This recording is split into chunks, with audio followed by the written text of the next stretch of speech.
remember a couple of years back now when Prince Harry decided to launch that docu-series, The Me You Can't See, you know, where he sat down, of course, with the alleged chat show doyen, Oprah Winfrey, and talked very openly and very freely about therapy, mental illness, mental health, all that sort of stuff. And that was supposed to endear him to people.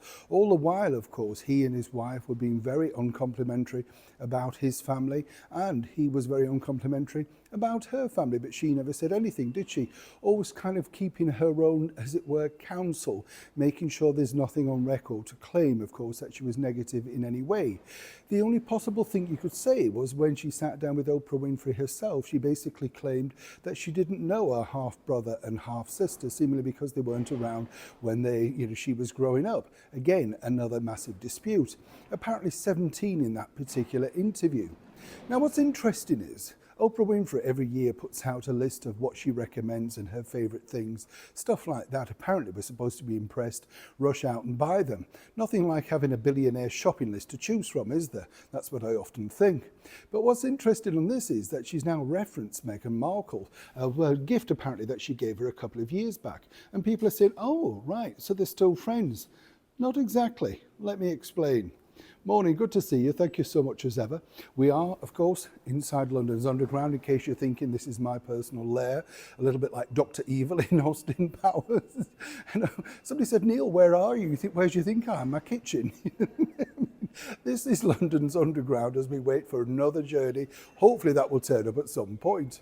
Now, what's interesting about this particular story that I find fun, in effect, is the fact that, of course, Meghan and Oprah Winfrey have obviously been concocting a long time. The whole point of her, as I pointed out, a couple of videos back now of her turning up at that royal wedding, was to get next to Her Majesty the Queen and perhaps even try and talk her into a very first sit-down interview. How ludicrous and deluded was that? This is Oprah Winfrey, of course, who didn't tell the truth about how she lost all of that weight while she was an ambassador for the international brand Weight Watchers. So you understand how two people can clearly get together and get on well. But it was her sit-down interview with Oprah Winfrey. But it was her sit-down interview with Meghan and Harry that really garnered a lot of attention. Right or wrong, as I say, 17 myth truths played out there. According to insiders, though, the idea is this. They'd like to do round two, but here's where it gets really tricky. You see, according to that very well-placed source inside the Montecito mansions, the idea really was that Meghan really only wants to sit down with Oprah individually, a little bit like Prince Harry did for The Me You Can't See. You understand? She doesn't necessarily feel that Harry needs to bring anything now to the story.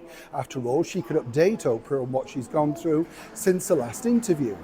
But Oprah Winfrey is no slouch. She knows, of course, that without Prince Harry by her side, even at an interlude of 10 minutes, it simply won't work.